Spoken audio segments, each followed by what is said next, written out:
We looked at great Googie-style restaurants in another video and showed the coffee shop that started it all, Googie's. Today, we're looking at some great Googie architecture, signs, and things beyond restaurants.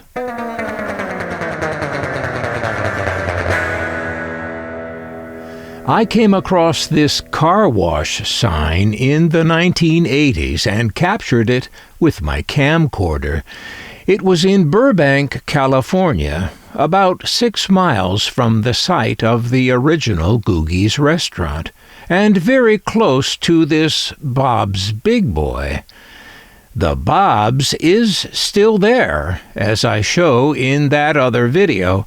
I think the car wash sign is still there too. I hope so. Also nearby in Burbank is the Safari Inn. I stayed in this place a couple of times in the 1970s.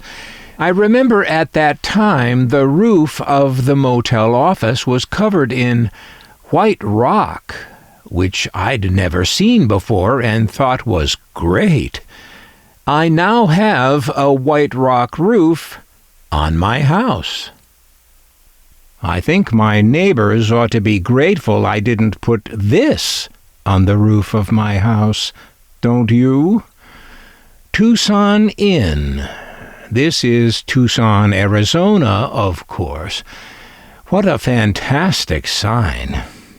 And there's great Googie signage in New Jersey, too, where I hear they call the Googie style Doowop. Las Vegas has, or had, a lot of good Googie, and the Sands Hotel in this illustration is a nice example.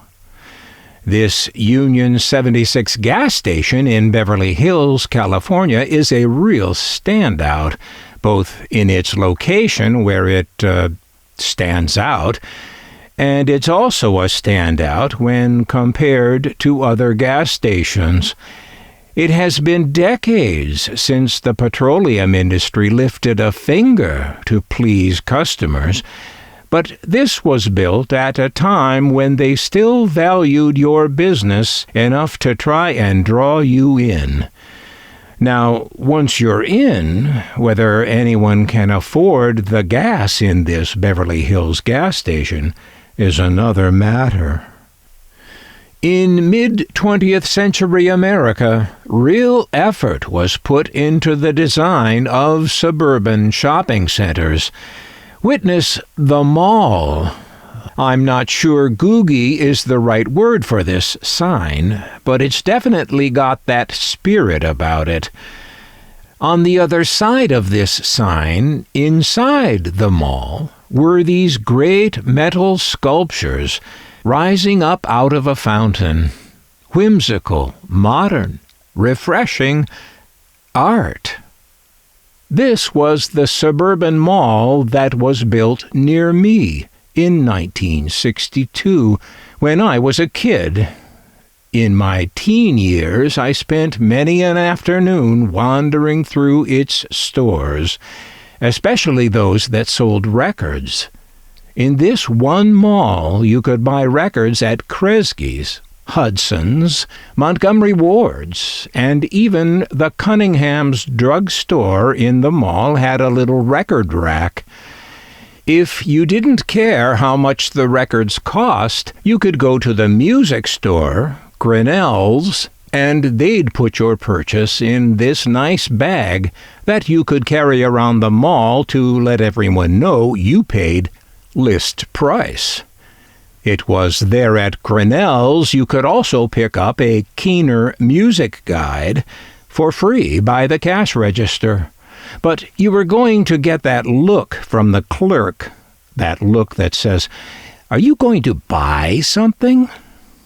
Speaking of shopping malls, the folks at the Southgate Shopping Center knew how to foster that come-on-in attitude. You don't get such a welcome at shopping centers today, just a bleak ramp down into the darkness of a car hole. for the privilege of parking an unfathomable distance from the store you want to go to in what amounts to a bat sanctuary, you have to pay. Architectural remnants at the roadside.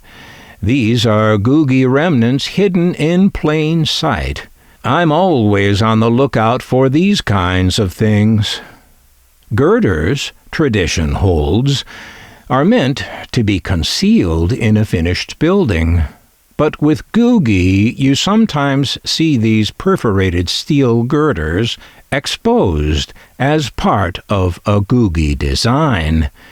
You could call them Swiss cheese steel beams, if you want to be whimsical.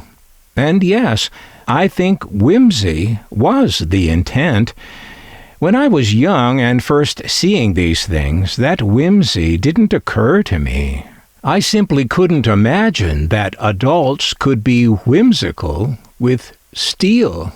Adults seemed so serious about everything, but somehow steel was funny. As you can see, these are some fantastic roof lines. From above, they probably looked a little scary to birds flying overhead, like, "Look at the size of that. Let's get out of here." In Las Vegas, they like to bombastically remind you where you are. This sign, reading simply Vegas, is not the more famous one. That's here. This is the one everyone knows. Welcome to fabulous Las Vegas, Nevada. As noted, Vegas is Googie country, that's for sure. Ah, the Los Angeles Airport Theme Building. So this is technically a restaurant, and this video is about Googie beyond restaurants.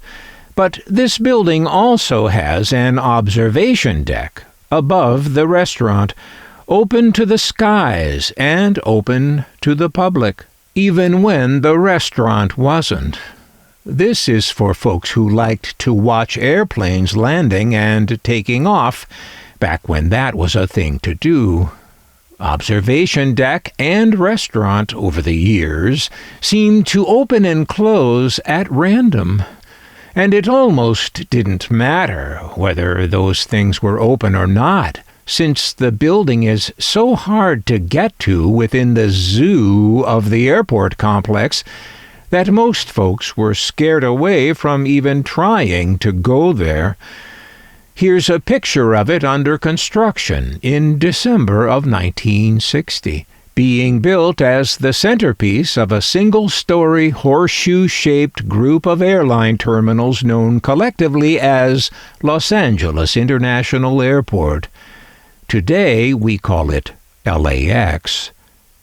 Here's a view from the theme building back when Los Angeles was still in black and white, and a later view in color. Now, whenever Googie gets discussed, buildings like this get mentioned. These buildings predate the Googie era and are probably better referred to as streamline modern. What they have in common with Googie is that these buildings were, in their time, modern in every sense of that word. There were those who didn't like modern and had lots of years of practice not liking modern before Googie even came along. And when it did, they were ready for it. So Googie's restaurant, its architect, and indeed the wider Googie style as we know it, took a lot of heat from the very beginning, from those who oppose all things progressive. The Seattle Space Noodle. Well, yes, it's the Space Needle. A treat in the Seattle skyline. And here's proof that even some things as mainstream as a Holiday Inn were, back in the day, sometimes impressively Googie. And more car washes. from the Googie era. A few of these still remain in Southern California.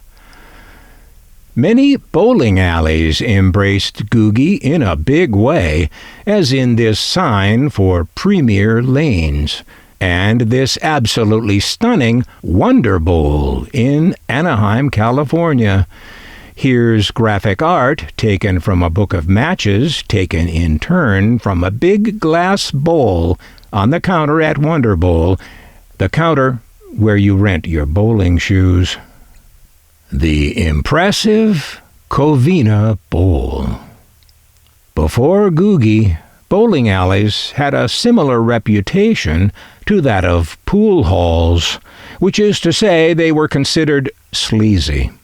With Googie's insistence on bright, cheery environments, the entire sport of bowling was rehabilitated into something nice people could do.